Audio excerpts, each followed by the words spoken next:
온유한 자는 복이 있나니 저희가 땅을 기업으로 받을 것이며. 팔복의 세 번째 복을 전반부와 후반부로 나누어서 여러분에게 설명해 드리겠습니다. 온유한 자는 복이 있나니, 누가복음 6장에 보면 팔복의 일부가 기록되어 있습니다. 예수께서 눈을 들어 제자들을 보시고 이르시되 너희 가난한 자는 복이 있나니 하나님의 나라가 너희 것이며, 지금 줄인 자는 복이 있나니 너희가 배부름을 얻을 것이며, 지금 우는 자는 복이 있나니 너희가 웃을 것이며. 가난한 자, 줄인 자, 우는 자가 모두 실제로 그런 자들이지요. 적잖은 학자들이 이것을 팔복 해석의 발판으로 삼습니다. 그래서 온유한 자를 그런 상황을 잘 받아들이고 순응하는 자로 해석합니다. 그들은 예수님이 말씀한 온유가 하나님의 뜻에 대한 순종, 즉 우리가 하나님의 섭리하심에 언성을 높이거나 투덜거리지 않고 조용한 자세를 취하는 것이라고 생각합니다. 사무엘상 3장 18절, 이는 여호와시니 선하신 소견대로 하실 것이니라, 이렇게 고백하는 것이 온유라는 것입니다. 반면에 요나처럼 반응하는 것은 온유하지 못한 것이라고 주장합니다. 요나서 4장 9절, 내가 성내어 죽기까지 할지라도 합당하니이다. 이런 해석은 누가복음 6장에 근거하고 있기 때문에 굉장히 설득력이 있습니다. 그래서 우리가 아는 것과 이것 중 어느 것이 맞는지 굉장히 혼란스럽습니다. 때문에 이에 대해 설명을 하지 않을 수가 없습니다.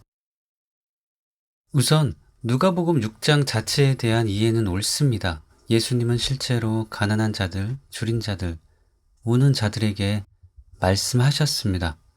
그러나 이 말씀은 모든 가난한 사람, 모든 배고픈 사람, 모든 우는 사람에게 한 것이 아닙니다. 가난하고 줄이고 우는 자들 중에 예수님의 말씀에 바르게 반응한 제자들에게 하신 말씀입니다. 즉, 제자들 중 그런 자들이 많기 때문에 한 말씀입니다. 그러므로 가난한 자는 실제로는 단순히 가난한 자가 아니라 가난 때문에 마음이 가난해진 자들을 뜻합니다. 다른 것들도 마찬가지입니다. 그러므로 마태복음과 누가복음은 모순이 아닙니다. 누가복음에 나오는 예수님 말씀의 위도를 정확히 드러낸 것이 마태복음입니다. 이를 통해 우리는 앞에서 소개한 학자들의 해석이 오류임을 알 수가 있습니다. 그럼 이것을 염두에 두고 온유한 자가 구체적으로 어떤 사람인지 알아보도록 합시다. 저는 팔복에 온유의 두 가지 의미가 있다고 생각합니다. 사람에 대한 온유. 예수님은 팔복의 세 번째 복에서 온유에 대해 말씀하셨습니다. 국어사전은 온유를 이렇게 정의합니다. 성격, 태도 따위가 온화하고 부드러움. 또 토마스 왓슨은 이렇게 말했습니다. 온유는 하나님의 성령에 의해서 우리의 격정을 누그러뜨릴 수 있는 은혜이다.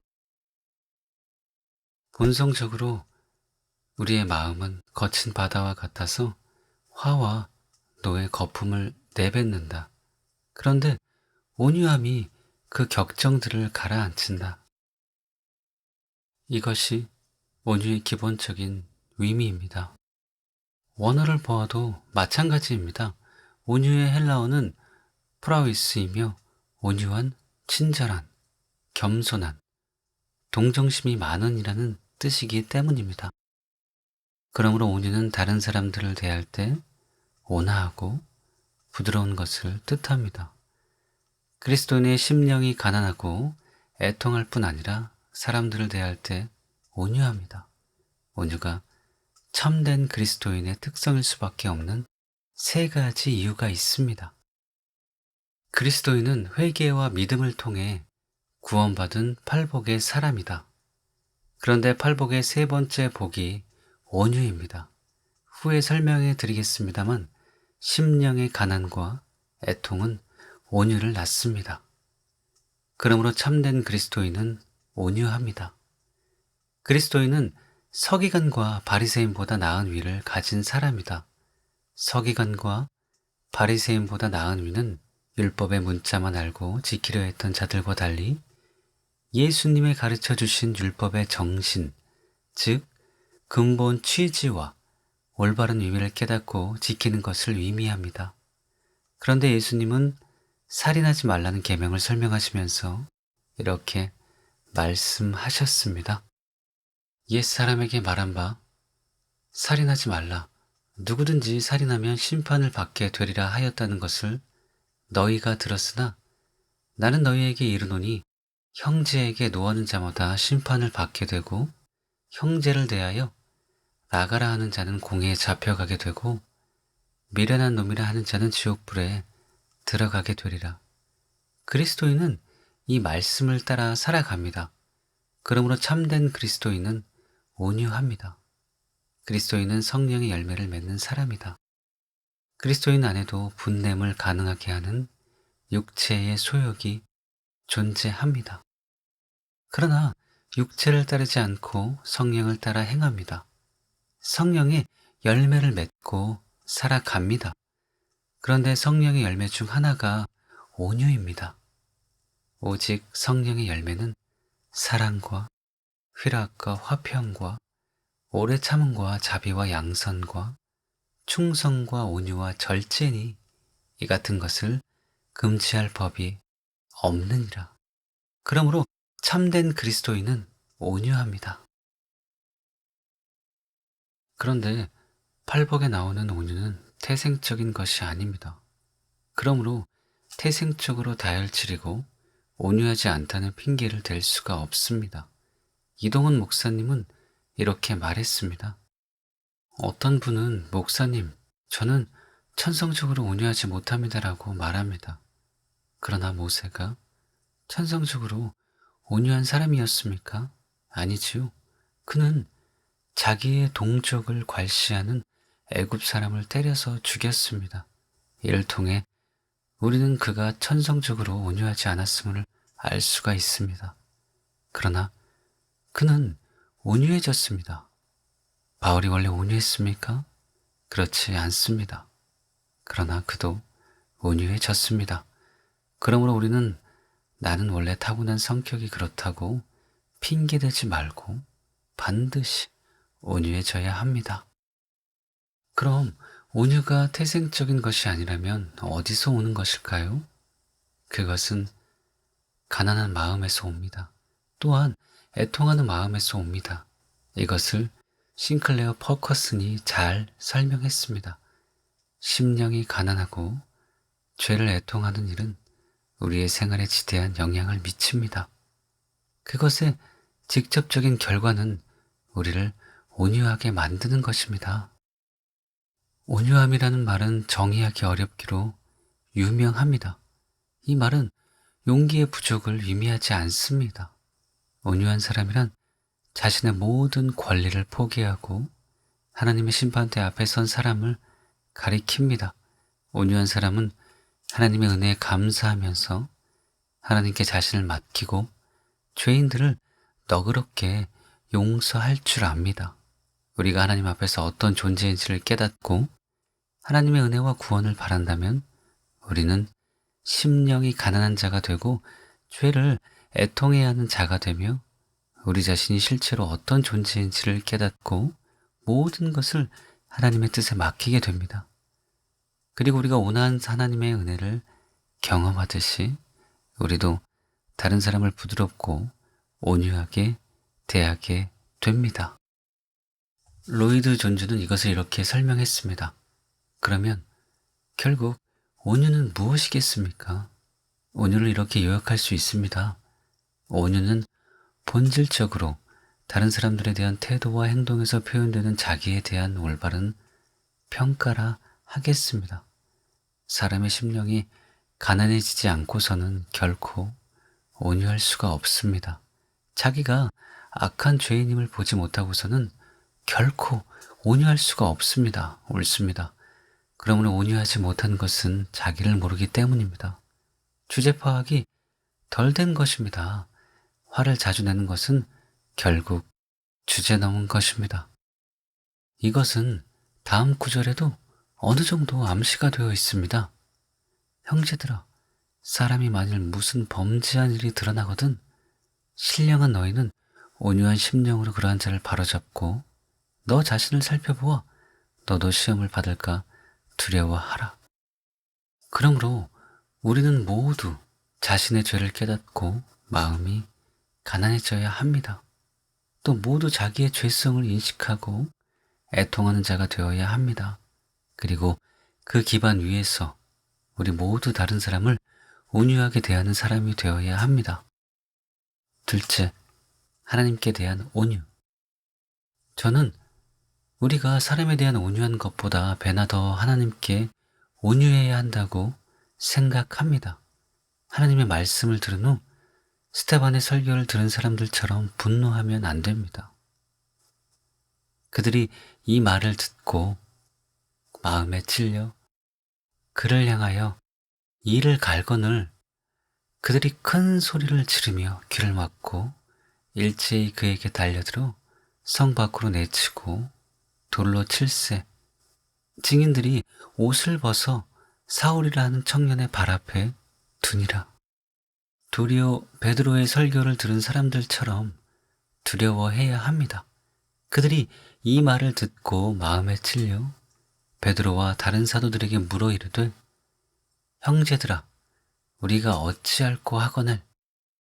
이사야 66장 2절에 보면 이런 중요한 말씀이 나옵니다. 나 여호와가 말하노라. 내 손이 이 모든 것을 지었으므로 그들이 생겼느니라. 무릇 마음이 가난하고 심령에 통회하며 내 말을 듣고 떠는 자, 그 사람은 내가 돌보려니와 어떻습니까? 순서가 팔복과 똑같지요. 그래서 저는 하나님의 말씀을 듣고 떠는 것이 팔복에 나오는 온유의 궁극적인 의미라고 생각합니다. 여러분도 잘 아시는 바와 같이 이스라엘 백성은 하나님의 말씀을 전하는 선지자들에게 계속 화를 냈습니다. 그들을 핍박하고 죽였습니다. 우리는 절대 그들처럼 하나님의 말씀에 화를 내면 안 됩니다. 그 대신 말씀을 온유하게 받아들여야 합니다. 온유한 자를 정의로 지도하시며 온유한 자에게 그의 도를 가르치시리로다.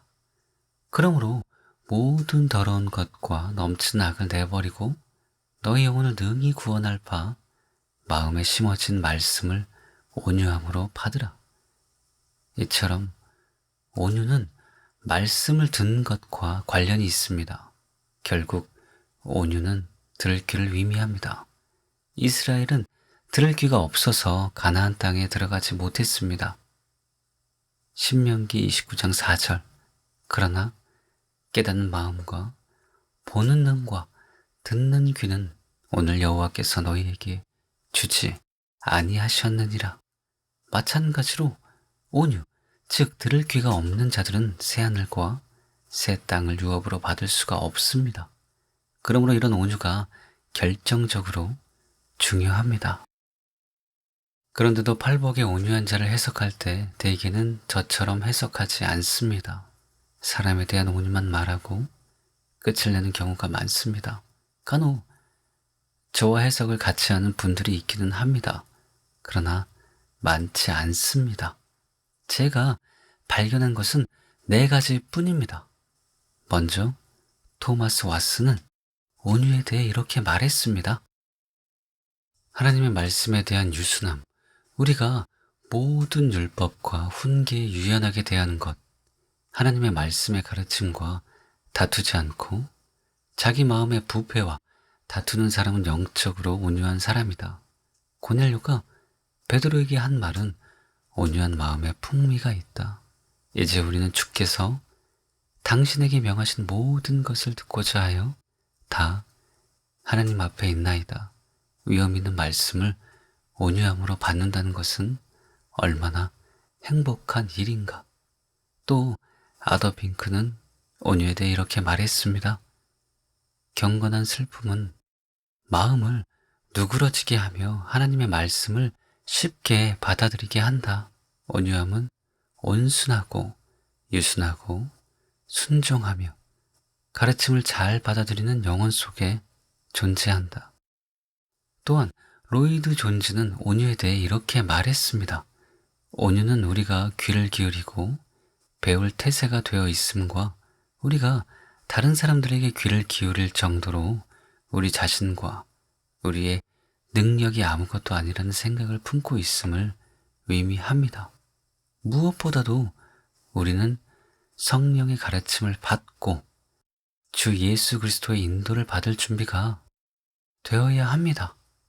온유는 항상 배우려는 정신을 의미합니다. 마지막으로 이동원 목사님은 온유에 대해 이렇게 말했습니다. 말씀을 받는 태도가 온유해야 합니다. 야고보서 1장 19절에 보면 내 사랑하는 형제들아 너희가 알거니와 사람마다 듣기는 속히 하고 말하기는 더디하라. 사람의 성내는 것이 하나님의 위를 이루지 못함이라고 말씀하십니다. 성내는 것으로 하나님의 위를 이룬 역사가 없습니다. 그러므로 사람이 성내는 것으로 하나님의 위를 이루지 못한다고 했습니다. 이는 다음 절의 말씀을 강조하려는 것입니다. 그러므로 모든 더러운 것과 넘치는 악을 내어 버리고 능히 너희 영혼을 구원할 바 마음에 심긴 돌을 온유함으로 받으라. 말씀을 온유함으로 받으라는 것입니다. 그러나 아쉽게도 이 부분들도 온유의 여러 의미를 나열하면서 이것을 간단히 설명하고 넘어갔습니다. 이것이 온유의 핵심 의미라고 정확히 말한 분이 없습니다. 그러나 저는 이것이 온유의 핵심 의미라고 생각합니다. 제가 그렇게 생각하는 몇 가지 이유가 있습니다. 이사야 66장과의 순서상의 일치이다. 나 여호와가 말하노라. 내 손이 이 모든 것을 지었으므로 그들이 생겼느니라. 물은 마음이 가난하고 심령에 통회하며 내 말을 듣고 떠는 자, 그 사람은 내가 돌보려니와. 이 말씀을 하신 분은 하나님입니다. 예수님은 이 땅에 오신 하나님입니다. 이와 다른 의미로 말씀하셨을 리가 없습니다. 때문에 저는 온유가 바로 이것을 뜻한다고 생각합니다. 성경에 나오는 온유의 의미, 온유한 자를 정의로 지도하시며 온유한 자에게 그의 도를 가르치시리로다. 그가 피조물 중에 우리로 한 첫 열매가 되게 하시려고 자기의 뜻을 따라 진리의 말씀으로 우리를 낳으셨느니라. 내 사랑하는 형제들아, 너희가 알지니 사람마다 듣기는 속히 하고 말하기는 더디하며 성내기도 더디하라. 사람이 성내는 것이 하나님의 위를 이루지 못함이라. 그러므로 모든 더러운 것과 넘치는 악을 내버리고 너희 영혼을 능히 구원할 바 마음에 심어진 말씀을 온유함으로 받으라. 18절에 의하면 19절에 듣는 것은 말씀을 듣는 것입니다. 그런데 성내지 말라는 말이 있고 그 다음 그와 반대로 말씀을 온유함으로 받으라고 했습니다. 그러므로 그 구절의 의미는 말씀을 들을 때 성내지 말고 온유하게 받아야 한다는 뜻입니다. 이처럼 성경은 온유를 단지 부드러운 성품이 아니라 말씀에 대한 올바른 반응을 뜻하는 단어로 사용합니다. 그렇다면 이사야 66장 2절과 순서까지 일치하는데 이 구절의 온유를 그런 의미로 해석하지 말아야 할 이유가 있을까요? 없습니다. 때문에 저는 온유가 하나님의 말씀에 바르게 반응하는 것이라고 생각합니다. 전후의 복이 하나님께 대한 것이다. 누가복음 6장에 나오는 가난과 우는 것이 마태복음 6장에서는 심령의 가난과 죄 때문에 애통하는 것을 뜻합니다. 그리고 심령의 가난도 하나님께 대한 것이고 애통도 하나님께 대한 것입니다. 이뿐 아니라 온유 다음에 나오는 위에 줄이고 목마른 것도 하나님께 대한 것입니다. 하나님 보시기에 위로운 삶을 살길 원하는 것입니다. 그렇다면 그 사이에 있는 온유도 근본적으로 하나님께 대한 것으로 보아야 합니다. 마태의 진술의 맥락, 누가복음 6장에서는 사람들의 외적인 형편을 그대로 말했습니다. 가난하고 줄이고 우는 자들이 주로 복음을 받아들였기 때문입니다. 그러나 마태복음 5장에서는 이들의 외적 상태가 아니라 왜 복이 있는지, 즉 이들이 왜 구원을 받고 천국에 들어가게 되는지에 대해 쓰고 있습니다. 그것은 그들의 마음이 가난하기 때문입니다. 또 그들이 죄 때문에 애통하기 때문입니다. 저는 온유도 같은 맥락에서 보아야 한다고 생각합니다. 즉, 마음의 가난과 애통이 구원과 관계 있는 것이었듯 온유도 구원과 관계 있는 것으로 보아야 한다는 것입니다. 그러므로 온유를 하나님의 말씀 앞에 두려워하고 떠는 것으로 이해해야 합니다. 이 해석은 개연성이 있다. 물론 자기 죄를 깨닫고 마음이 가난해지고 그 죄 때문에 애통하는 자들이 다른 사람을 온유하게 대하게 된다는 해석도 자연스럽습니다. 그리고 바른 해석입니다. 그러나 그 해석만 자연스러운 것이 아닙니다. 예수님은 이렇게 말씀하셨습니다. 예수께서 대답하여 이르시되 건강한 자에게는 위사가 쓸데없고 병든 자에게라야 쓸데있나니 내가 위인을 부르러 온 것이 아니요 죄인을 불러 회개시키러 왔노라. 전에도 말씀드렸지만 자기가 죄인이라는 것을 깨달을 때 심령이 가난해집니다. 자기를 의롭다고 생각한 바리새인들은 예수님을 박해했습니다. 예수님을 미워하고 그 말씀을 거부하고 흠을 잡고 공격했습니다. 그러나 자기가 죄인이라는 것을 깨달은 사람들, 즉 세리와 창기들은 예수님의 말씀을 달게 받아들였습니다. 그러므로 심령이 가난하고 애통하는 자가 온유해진다는 것만 자연스러운 것이 아닙니다. 심령이 가난하고 애통하는 자가 하나님의 말씀을 두려워하고 떨며 받아들이는 것도 그에 못지않게 자연스럽습니다. 예수님은 자기가 죄인인 것을 모르는 사람들에게는 자신이 쓸데없다고 하셨습니다. 그런 사람은 주님도 어찌할 수 없습니다. 복음을 전한다고 다 받아들이는 것이 아니기 때문입니다. 복음은 죄를 깨달은 사람에게만 통합니다. 실제로 마음이 가난하고 애통하는 자만 복음을 받아들입니다. 그래서 바울은 율법이 우리를 그리스도께로 인도한다고 했습니다.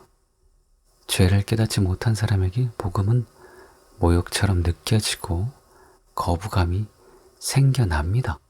그러나 율법을 통해 죄를 깨달으면 그리스도가 필요하고 복음이 필요하고 회개와 믿음이 필요하다는 것을 절감하게 됩니다. 그 결과 복음 앞에 온유해집니다. 잘 들으십시오. 누구든 구원을 받으려면 심령의 가난과 애통뿐 아니라 하나님의 말씀 앞에 두려워하고 떠는 이런 온유가 필요합니다. 이것이 회개와 믿음을 낳기 때문입니다. 그러므로 여러분 모두 자신을 돌아보고 하나님의 말씀을 온유하게 받아들이는 분들이 다 되시기를 바랍니다.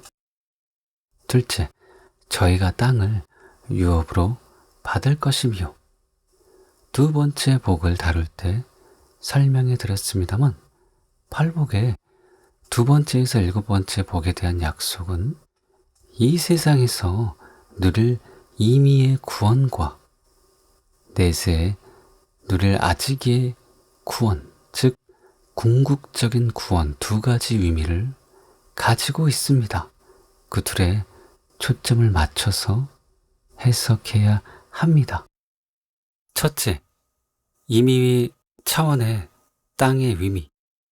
하나님은 인간을 청지기로 만드시고 세상을 다스리게 하셨습니다. 인간에게 땅과 그 안에 있는 만물에 대한 지배권을 주셨습니다.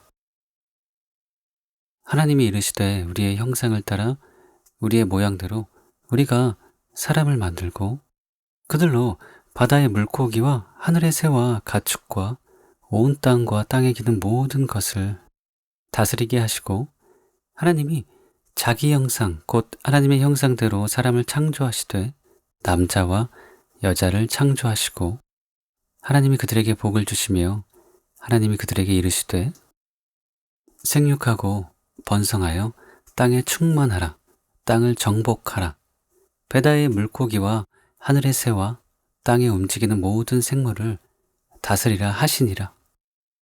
주의 손가락으로 만드신 주의 하늘과 주께서 베풀어 두신 달과 별들을 내가 보오니 사람이 무엇이기에 주께서 그를 생각하시며 인자가 무엇이기에 주께서 그를 돌보시나이까?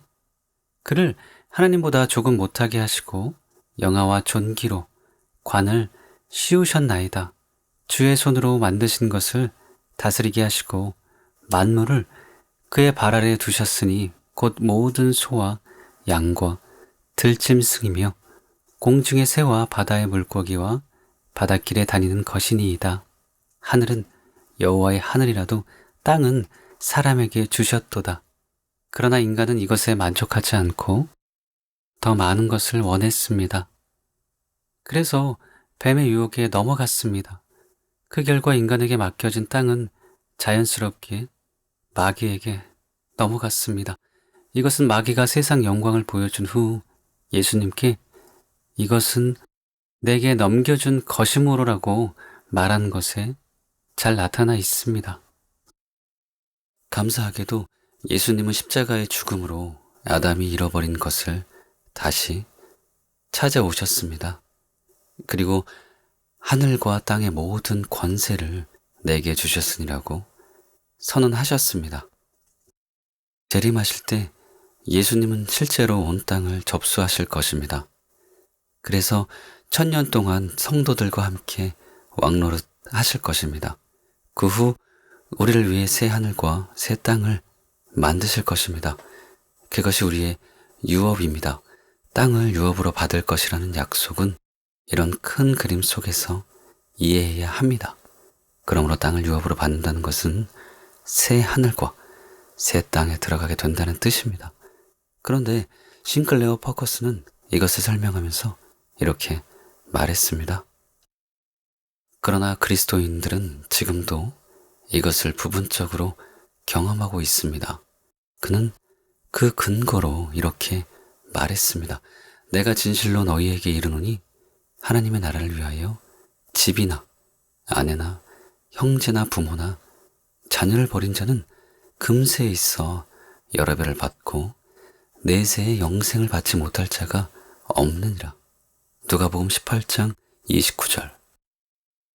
예수께서 산상수훈에서 하나님의 나라의 위를 먼저 구하면 하나님께서 우리의 필요한 것을 제공해 주시리라고 말씀하실 때 그가 말씀하시고자 한 것도 바로 이런 사실입니다.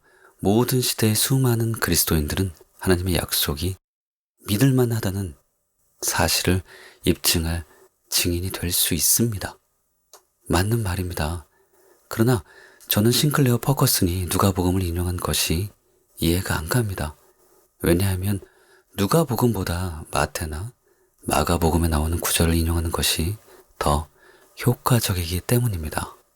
마태복음 19장 29절 또 내 이름을 위하여 집이나 형제나 자매나 부모나 자식이나 전토를 벌인 자마다 여러 배를 받고도 영생을 상속하리라.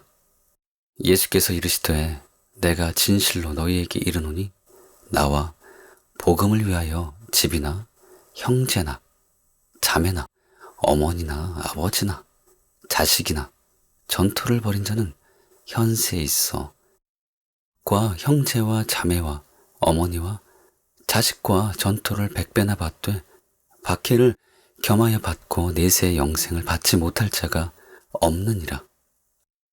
이처럼 온유한 자, 즉 참 제자들은 미래의 새 하늘과 새 땅을 유업으로 받을 뿐 아니라 이 세상에서도 집과 땅을 복으로 받습니다.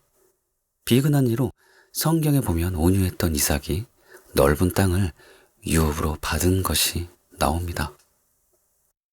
이삭이 그 땅에서 농사하여 그 해에 100배나 얻었고 여호와께서 복을 주심으로 그 사람이 창대하고 왕성하여 마침내 거부가 되어 양과 소가 떼를 잃고 종이 심이 많음으로 블레셋 사람이 그를 시기하여 그 아버지 아브라함 때에 그 아버지의 종들이 판 모든 우물을 막고 흙으로 메웠더라. 이삭의 종들이 골짜기를 파서 샘 근원을 얻었더니 그날 목자들이 이삭의 목자와 다투어 이르되 이 물은 우리의 것이라 하매 이삭이 그 다툼으로 말미암아 그 우물 이름을 에색이라 하였으며 또 다른 우물을 팠더니 그들이 또 다툼으로 그 이름을 신나라 하였으며 이삭이 거기서 옮겨 다른 우물을 팠더니 그들이 다투지 아니하였으므로 그 이름을 르흐봇이라 하여 이르되 이제는 여호와께서 우리를 위하여 넓게 하셨으니 이 땅에서 우리가 번성하리로다 하였더라. 또 시편에도 유사한 말씀이 기록되어 있습니다.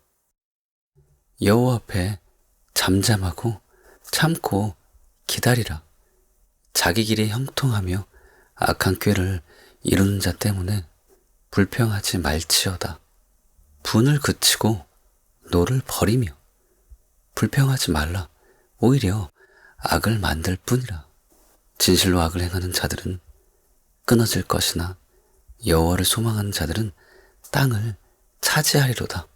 잠시 후에는 악인이 없어지리니 내가 그곳을 자세히 살필지라도 없으리로다. 그러나 온유한 자들은 땅을 차지하며 풍성한 화평으로 즐거워하리로다. 이처럼 말씀을 온유하게 받는 자들은 땅을 유업으로 받습니다. 즉, 이 땅에서 복을 받는 것을 통해 새 하늘과 새 땅을 예표적으로 경험합니다.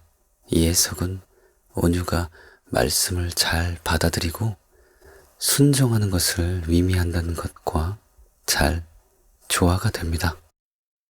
왜냐하면 성경은 순종하는 자에게 계속 복을 약속하고 있기 때문입니다.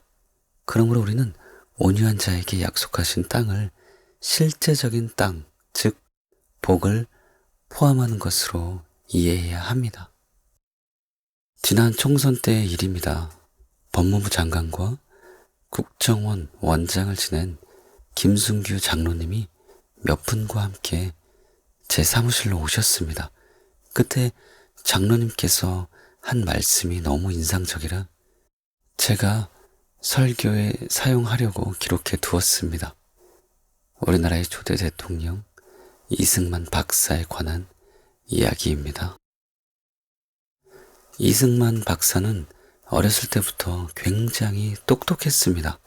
하루는 친구가 교회에 가자고 해서 왜 교회에 가야 하냐고 물었더니 친구가 이렇게 말했습니다. 교회에 가서 영어를 배워야 된다. 앞으로 국제화 시대가 되기 때문에 영어를 잘해야 성공할 수가 있다. 들어보니 맞는 말입니다. 그래서 교회에 따라 나가 영어를 배우기 시작했습니다. 그런데 어찌나 명석한지 6개월 만에 영어를 가르칠 수 있는 수준이 되었습니다. 후에 이승만은 고종 황제가 다스리던 우리나라를 공화국으로 만들려고 시도하다가 발각되었습니다. 이 일로 사형 선고를 받고 교도소에 수감되었습니다. 그때 미국 선교사들이 보니 이승만이 너무 똑똑합니다. 이런 사람이 바뀌면 복음화에 굉장히 도움이 될 수 있겠다고 판단하고 성경을 읽으라고 감옥에 넣어주었습니다. 그래서 성경을 읽게 되었는데 감옥에서 성경을 읽다가 성령의 불을 받았습니다. 성령의 불을 받은 후 그는 기독교를 받아들인 나라들마다 잘 살고 선진국이 되었다는 것을 깨달았습니다. 그래서 우리나라가 잘 살려면 기독교 인구가 많아져야 한다고 생각하고 감옥에서 하나님께 두 가지를 구했습니다. 첫째, 기독교인의 인구가 100만 명이 넘게 해 주시옵소서. 그 당시 우리나라 인구가 1700만에서 1800만 정도 되었다고 합니다. 100만 명이면 약 7% 정도 되는 비율입니다. 둘째, 저를 이 감옥에서 구출해 주시옵소서. 살려서 내보내달라는 기도입니다. 그런데 하나님이 그의 기도를 들어주셔서 감옥에서 나오게 되었습니다. 그는 그 뒤 우여곡절 끝에 우리나라의 초대 대통령이 되었습니다. 그는 첫 국회를 시작할 때 하나님께 드리는 기도로 시작했습니다. 또 높은 사람들이 예수를 믿어야 밑에 있는 사람들이 따라서 믿고 많은 이들이 예수를 믿게 될 것이라고 생각한 그는 고관 대작의 40% 이상을 기독교인들로 채웠습니다. 또한 군대에는 군목, 경찰서에는 경목, 학교에는 교목을 만드는 등 복음을 퍼져나가게 하려고 모든 곳에 목사를 세워서 나라가 복음화되게 했습니다. 그 결과 이승만 박사가 대통령직에서 물러날 때 우리나라 기독교인의 인구가 117만 명이었습니다. 하나님께서 그가 기도한 100만 명의 기독교인을 주셨을 뿐 아니라 구한 것보다 17만 명을 더 주신 것입니다. 가장 중요한 것은 나라가 공산화되었으면 북한처럼 종교의 자유가 없고 세상에서 가장 가난하고 비참한 나라가 되었을 텐데 이승만 박사 덕에 공산화가 되지 않았다는 것입니다. 그 덕에 우리나라는 자유민주주의 국가가 되었습니다. 할렐루야. 이런 이야기를 해주시면서 김순규 장로님은 이 나라에서 기독교인 숫자가 많아지는 것에 비례해서 나라가 경제적으로 부강해졌다고 하셨습니다. 그렇게 계속 성장하여 세계에서 남부럽지 않은 나라가 되었다고 하셨습니다. 그런데 지금은 교회들이 부패하고 정치인들이나 언론들이 반기독교적으로 돌아서고 좌파 천지가 되면서부터 나라에 많은 어려움이 생기고 있다고 탄식하셨습니다. 제가 이것을 소개하는 이유가 있습니다. 예수를 잘 믿으면 결국에는 복을 받는다는 것을 알려드리기 위해서입니다. 이것은 구약 이스라엘의 역사뿐 아니라 과거 유럽의 역사와 청교도들과 미국의 역사, 그리고 우리나라의 역사가 보여주는 명백한 사실입니다.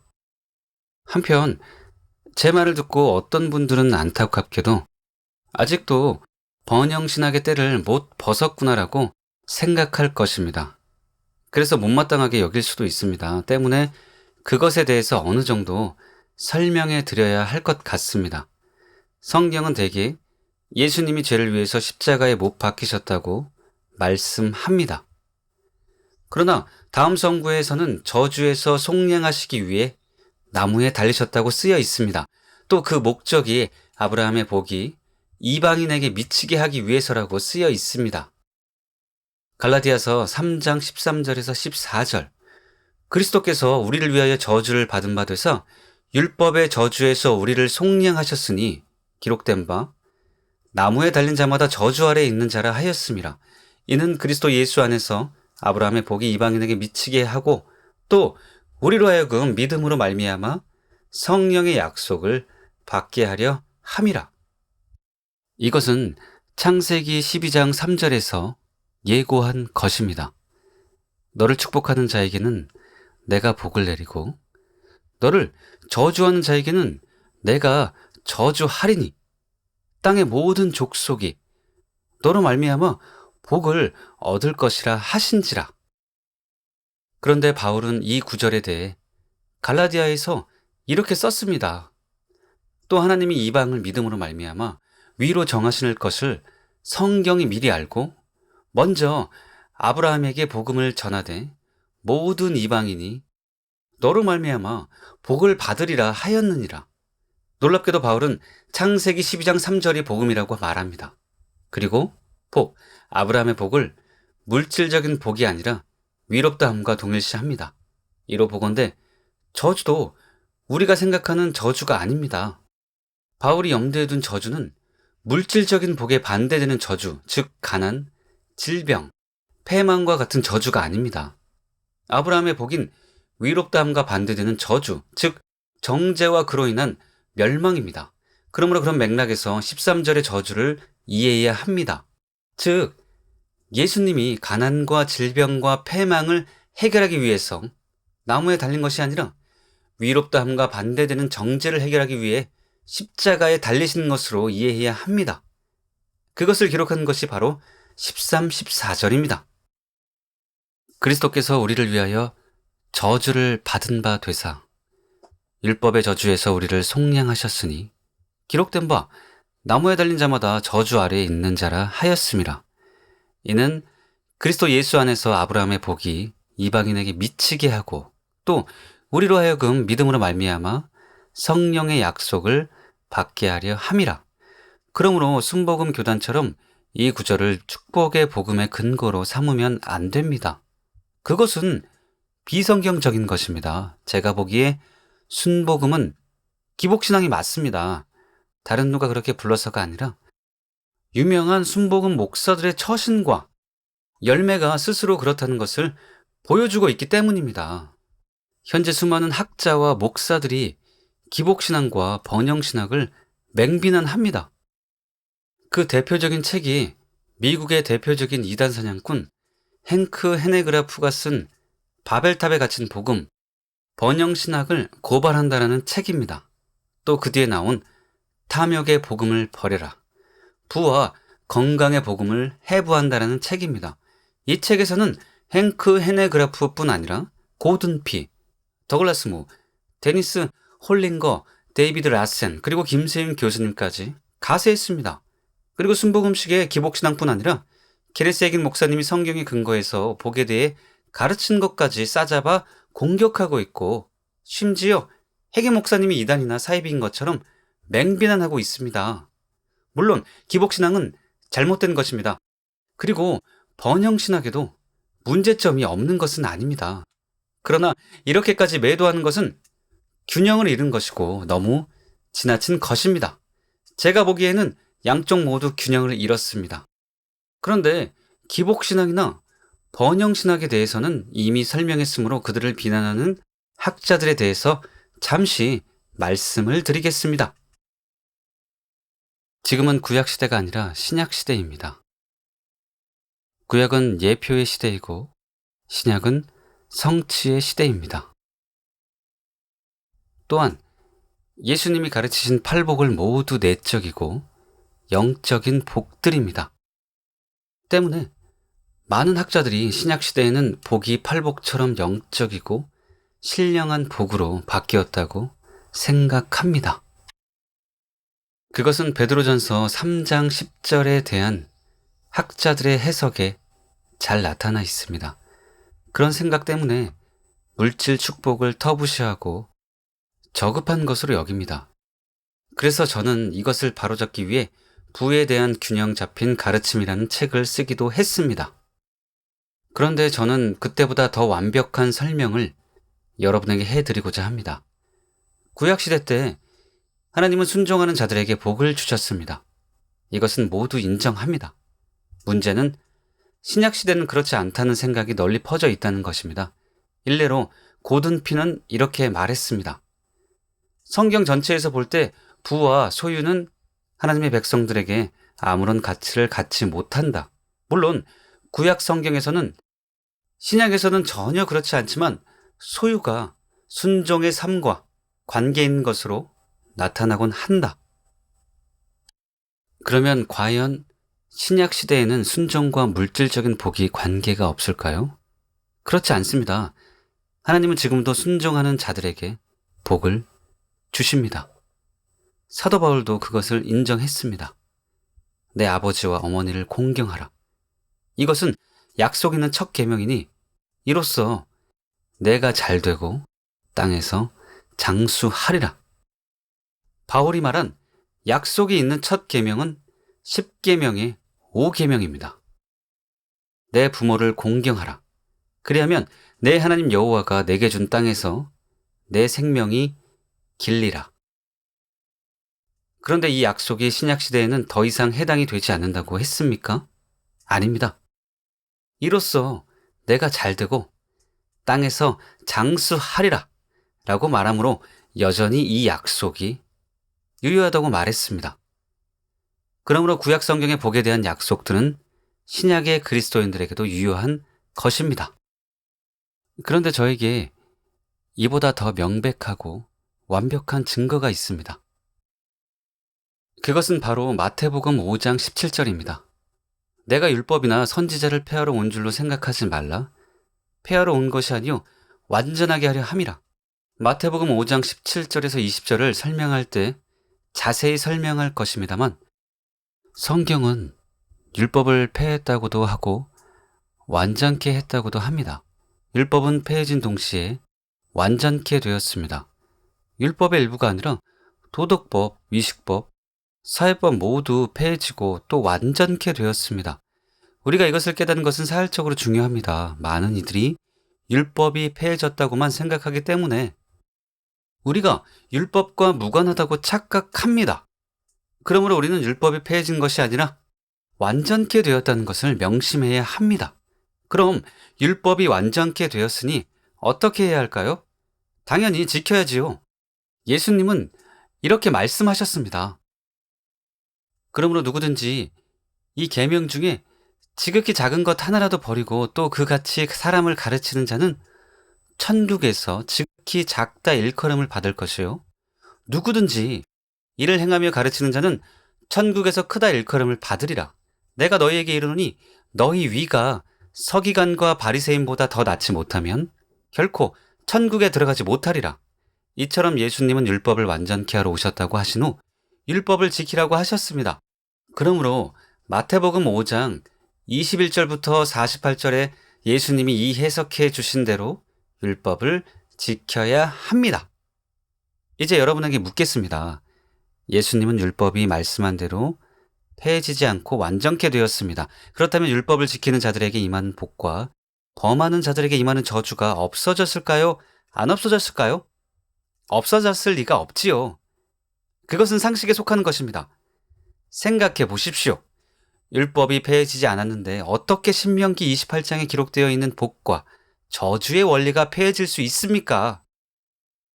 예수님이 율법을 폐했어야 그것도 폐해지는 것입니다.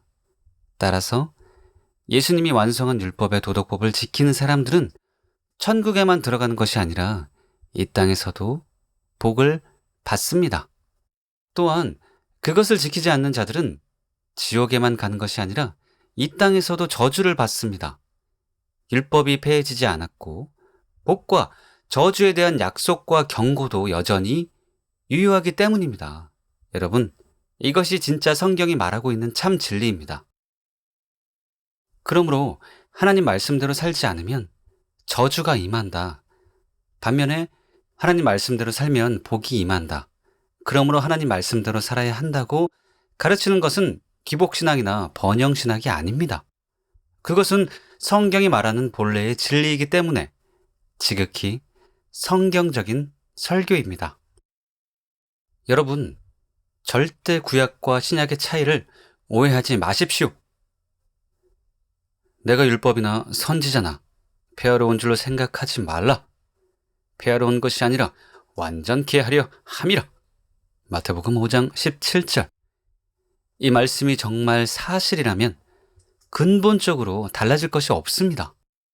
구약도 신약도 신율주의인 것처럼 구약시대에도 구원받은 자가 말씀대로 살지 않으면 궁극적인 구원을 못 받고 신약시대에도 그렇듯이 순종과 복 혹은 불순종과 저주도 구약이나 신약이나 패턴이 똑같습니다. 그러므로 구약시대뿐 아니라 신약시대에도 순종하면 복을 받고 불순종하면 저주가 임합니다. 다음 구절은 이 문제에 대해 쐐기를 박는 결정적인 말씀입니다. 누구든지 말씀을 듣고 행하지 아니하면 그는 거울로 자기의 생긴 얼굴을 보는 사람과 같아서 제 자신을 보고 가서 그 모습이 어떠했는지를 곧 잊어버리거니와 자유롭게 하는 온전한 율법을 들여다보고 있는 자는 듣고 잊어버리는 자가 아니요 실천하는 자니 이 사람은 그 행하는 일에 복을 받으리라. 예수님은 율법을 폐하러 오시지 않고 완전케 하러 오셨습니다. 예수님이 완전케 하신 율법이 이 구절에 나오는 온전한 율법, 즉 자유롭게 하는 온전한 율법입니다. 그런데 야고보 사도는 온전한 율법을 지키는 자가 복을 받으리라고 했습니다. 이것은 신약시대에도 순종하는 자는 복을 받고 불순종하는 자는 저주를 받는 것을 보여주는 결정적인 말씀입니다. 그러므로 그렇게 믿고 가르쳐야 합니다. 그러나 그렇더라도 복을 너무 강조하고 설교 때마다 혹은 걸핏하면 뽁뽁뽁 하는 것은 잘못된 것입니다. 진짜 성경대로 가르치려면 복음 진리를 주 메시지로 삼아야 합니다. 바울이 칭의를 주 메시지로 전하면서 에베소서 6장 2, 3절에서 부수적으로 복에 대해서 말한 것처럼 주님이 율법을 폐한 것이 아니라 완전케 하러 오셨다. 때문에 우리는 그것을 지켜야 한다. 그런 사람들이 궁극적인 구원을 받을 뿐 아니라 이 세상에서도 복을 받는다. 그러므로 순종해야 한다. 이렇게 설교하고 가르쳐야 합니다. 이런 설교는 지극히 성경적인 설교입니다. 절대 잘못된 것이 아닙니다. 복을 폄하하고 너무 부정적으로 말하는 것이 도리어 잘못된 설교입니다. 솔직히 학자들은 가난하기를 원합니까? 그들도 소득이 늘면 좋아하고 잘 살기를 원하면서 왜 복을 그렇게 폄하합니까? 왜 복을 부정적으로만 봅니까? 그런다고 자신들이 더 위로워집니까? 그것은 알량한 자기위요, 신학적인 오류에서 나온 지성의 왜곡일 뿐입니다. 그러므로 절대 그들의 말에 분별력 없이 휘둘리지 마시기 바랍니다. 사랑하는 성도 여러분, 우리 모두 성경대로 순종하는 자가 궁극적인 구원을 받을 뿐 아니라 이 땅에서도 복을 받는다는 것을 믿읍시다. 그리고 그것을 명심하고 반드시 온유한 자가 되어 말씀을 잘 듣고 순종함으로 실제로 그런 복을 받아 누리는 우리가 됩시다. 둘째, 아직의 차원의 땅의 의미. 온유의 두 가지 의미가 있습니다. 하나는 사람에 대한 온유입니다. 이것은 궁극적인 구원과 밀접한 관계가 있습니다. 또 하나는 하나님께 대한 온유입니다. 이는 팔복의 처음 세 가지 복을 이사야 66장 2절과 비교해 보면 금방 알 수 있습니다. 그리고 역시 궁극적인 구원과 밀접한 관계가 있습니다. 따라서 온유한 자가 땅을 기업으로 받는다는 것은 궁극적인 구원을 받게 된다는 뜻입니다. 이스라엘 백성은 가나안 땅을 기업으로 받았습니다. 이것은 천국의 예표입니다. 그러므로 땅을 기업으로 받는다는 것은 단순히 이삭처럼 넓은 땅을 받는 것이 아니라 온유한 자만 하나님 나라를 기업으로 받을 수 있다는 뜻입니다. 계시록을 설교할 때 자세히 설명해 드렸습니다만 천국은 하늘이 아니라 땅에 이루어집니다. 그러므로 온유한 자가 땅을 기업으로 받는다는 것은 결국 새 하늘과 새 땅을 유업으로 받을 것을 의미합니다. 부끄럽지만 저는 비교적 최근까지도 이것을 몰랐습니다. 산상수훈 설교를 구상하면서 비로소 알았습니다. 감사하게도 학자들이 땅을 유업으로 받는다는 말의 뜻을 저보다 먼저 이해했습니다. 그중 몇 가지를 여러분에게 소개해 드리겠습니다. 먼저 헤르만 리델보스는 온유한 자가 기업으로 받을 땅에 대해 이렇게 썼습니다. 힘이 왕이라고 굳게 믿는 사람이 아니라 바로 온유한 자가 땅을 기업으로 받을 것이다. 이 약속에는 천국의 복은 천상적이요 영적인 것뿐만이 아니라 지상적이요 물질적인 것이기도 하다는 중요한 진리가 담겨 있다. 전국이 마침내 영광으로 임할 때 그 나라는 지상 위에 임할 것이다. 또 양경희 교수님은 온유한 자가 기업으로 받을 땅에 대해 이렇게 썼습니다. 셋째 복의 귀결절 역시 제자들이 누리는 하나님 나라가 미래적 완성을 내다보고 있음을 분명히 한다. 여기서 땅은 1차적으로 이스라엘 영토를 지칭한다. 그러나 메시아적 통치의 성취를 다루는 현 문맥에서는 새로워진 땅, 유업을 지칭하는 것으로 보인다. 그렇다면 땅에 대한 약속은 종말론적 하나님의 통치, 그 자체를 의미할 수 있을 것이며, 그럴 경우 셋째 복의 귀결절의 약속은 하나님 나라가 완성될 때 온유한 자들이 그 나라를 상속할 것을 언급하고 있는 것으로 보인다. 또 호크마 종합주석도 온유한 자가 기업으로 받을 땅에 대해 이렇게 썼습니다.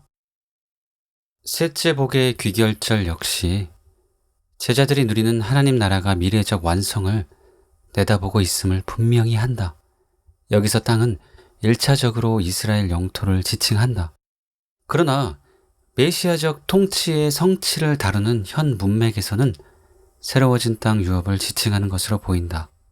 그렇다면 땅에 대한 약속은 종말론적 하나님 통치 그 자체를 의미할 수 있을 것이며, 그럴 경우 셋째 복의 귀결절의 약속은 하나님 나라가 완성될 때 온유한 자들이 그 나라를 상속할 것을 언급하고 있는 것으로 보인다. 또 호크마 종합주석도 온유한 자가 기업으로 받을 땅에 대해 이렇게 썼습니다. 예수께서 말씀하신 온유한 자가 땅을 기업으로 받을 것이라는 구절의 진정한 뜻은 구약 이스라엘 백성이 하나님의 약속에 따라 가나안 땅에 들어간 것처럼 신약의 성도들이 메시아 왕국의 절정이 되는 새 하늘과 새 땅에 들어가게 되리라는 것이다. 세상에서는 강하면서도 공격적인 자, 질서를 무시하는 난폭한 자가 땅을 차지하게 되지만 천국의 기업은 하나님의 뜻에 순종하고 온유한 자에게 주어질 것이다. 마지막으로 이동훈 목사님도 온유한 자가 기업으로 받을 땅에 대해 이렇게 썼습니다. 인간에 대해서와 마찬가지로 이 땅에 대해서도 하나님은 구속 계획을 가지고 계십니다. 이 땅은 회복될 것입니다. 성경에는 땅의 회복에 대한 하나님의 약속이 매우 많이 언급됩니다. 위인이 땅을 차지하며 거기 영영이 거하리로다. 온유한 자는 복이 있나니 저희가 땅을 기업으로 받을 것이며, 우리가 마지막에 얻게 될 최후의 영원한 기업, 그것은 질적으로 새로워진 회복된 땅입니다. 우리는 하나님의 창조 의도와 영광이 완전히 회복된 그 땅에서 살게 될 것입니다. 지금 우리는 인간의 죄와 타락으로 말미암아 같이 타락한 하늘과 땅을 보며 살고 있습니다. 자연을 가만히 들여다보면 동물과 동물 사이에도 피 흘리는 싸움이 있고, 땅은 엉겅퀴와 가시를 냅니다. 우주는 온통 신음과 고통하는 소리로 가득 차 있습니다. 사람이 타락하여 저주를 받을 때 자연도 함께 저주를 받았습니다. 그러나 인간의 구속 계획이 완성될 때 이 저주받은 우주도 질적으로 완전히 새롭게 되어 죄와 사단의 영향이 없는 하나님이 원래 창조하신 하나님의 영광이 완전하게 계시된 영광스러운 우주로 회복될 것입니다. 그때가 바로 로마서 8장 19절 이하에서 바울 사도가 우리에게 한 약속이 실현되는 때입니다. 피조물에 고대하는 바는 하나님의 아들들이 나타난 것이니, 예수께서 재림하시고 우리 성도들의 모습이 하나님의 은혜로 영광스럽게 나타나는 때를 피조물도 고대한다는 것입니다. 피조물이 허무한 데 굴복하는 것은 자기 뜻이 아니요 오직 굴복해 하시는 이로 말미암음이라. 그 바라는 것은 피조물도 썩어짐의 종노릇한 데서 해방되어 하나님의 자녀들의 영광의 자유에 이르는 것이니라. 자연까지도 예수님의 재림의 때에 모든 것이 회복될 그때를 고대하고 있습니다. 피조물이 다 이제까지 함께 탄식하며 함께 고통하는 것을 우리가 아나니, 가만히 들어보십시오. 새들이 노래하는 소리가 아니라 우는 소리를, 짐승들이 포효하는 소리, 고통의 소리를 우주도 우리와 함께 탄식하고 있습니다. 우리의 탄식이 끝나는 날 자연의 탄식도 끝이 납니다. 구속이 완성되어 그 모든 것이 회복된 질적으로 완전히 새로워진 새 하늘과 새 땅에서 우리가 다시 만나는 날을 소망합시다. 이제 온유한 자에게 약속하신 땅이 궁극적인 구원, 즉 새 하늘과 새 땅을 의미한다는 것을 확실히 아시겠지요? 그런데 이것을 깨닫는 순간 우리는 심각해질 수밖에 없습니다. 왜냐하면 온유하지 않으면 천국에 들어갈 수 없다는 의미가 되기 때문입니다. 캐서린 쿨만은 이런 말을 했습니다. 온유해지려고 간절히 원하는 사람이 그다지 없다는 사실을 나는 인정하지 않을 수 없습니다. 자기 자신에게 정직해 보십시오. 당신이 자신을 똑바로 바라보고 있다면 당신도 이렇게 말할 수밖에 없을 것입니다. 나는 온유해지고 싶지 않습니다. 우리는 어린 양과 같은 온유함을 가지려고 구하지 않고 오히려 강한 호랑이의 성질을 좋아합니다. 주의하십시오. 우리 모두에게는 온유함이라는 단어로부터 회피하고 내팽개치는 경향이 있습니다. 이것이 사실입니다. 하지만 온유는 단지 하나의 덕목이 아닙니다. 필수 불가결한 것입니다. 왜냐하면 온유하지 않는 자는 천국에 들어갈 수 없기 때문입니다. 이것은 우리 주 예수님의 말씀에 분명히 나타나 있습니다. 옛사람에게 말한 바 살인하지 말라. 누구든지 살인하면 심판을 받게 되리라 하였다는 것을 너희가 들었으나 나는 너희에게 이르노니 형제에게 노하는 자마다 심판을 받게 되고 형제를 대하여 라가라 하는 자는 공회에 잡혀가게 되고 미련한 놈이라 하는 자는 지옥불에 들어가게 되리라. 예수님은 제6계명을 해석하면서 사람을 죽이는 것만 살인이 아니라 화를 내고 욕하는 것도 살인이라고 하셨습니다. 이것은 그 전절과 비교해 볼 때 그런 자들이 천국에 들어갈 수 없다는 뜻입니다. 충격적이죠. 그러므로 화를 자주 낸다면 두려워해야 합니다. 그리고 회개하고 고쳐야 합니다. 또 온유하지 않는 자가 천국에 들어갈 수 없다는 것은 바울의 말에도 나타나 있습니다. 바울은 지옥에 가게 만드는 죄의 목록에 분냄을 포함시켰습니다. 반면에 구원받는 자들이 맺는 열매의 목록에 온유를 포함시켰습니다. 분내는 자는 천국에 들어가지 못합니다. 온유한 자만 천국에 들어갑니다. 그러므로 우리는 화내는 것을 작은 죄로 여기지 말고 심각하게 여기고 속히 회개하고 고쳐야 합니다. 한편 저는 온유가 사람에 대한 것일 뿐 아니라 하나님께 대한 것이라고 말씀드렸습니다. 말씀을 듣는 이들의 반응을 보면 크게 두 가지입니다. 떠는 것과 화내는 것. 많은 이들이 스데반의 설교를 들었을 때처럼 자기의 실체를 드러내는 말씀에 분노하고 이를 갑니다. 그리고 설교자에게 돌을 던집니다. 소수의 사람들만이 베드로의 설교를 듣는 사람들처럼 그 말씀 때문에 두려워하고 떱니다. 그런데 오직 이런 사람만 구원을 받습니다. 그러므로 이것을 시금석으로 자신을 냉정하게 점검해 보아야 합니다. 단도직입적으로 묻겠습니다. 여러분은 두 그룹 중 어디에 속합니까? 설교를 듣고 두려운 마음으로 자기를 돌아보고 회개하는 그룹입니까? 아니면 설교자에게 화가 나서 투덜대고 비판하는 그룹입니까? 만약 후자라면 두려워하십시오. 왜냐하면 그것은 여러분의 심령이 가난하지 않고 애통하는 자가 아니며 그래서 하나님의 말씀 앞에 온유하지 않은 자라는 것을 뜻하기 때문입니다. 즉, 여러분이 구원받은 자가 아니라는 뜻입니다. 그런 반응은 스스로 들을 귀가 없고 지옥에 갈 자라는 것을 드러내고 있는 것입니다. 그러므로 속히 회개하고 돌이키시기 바랍니다.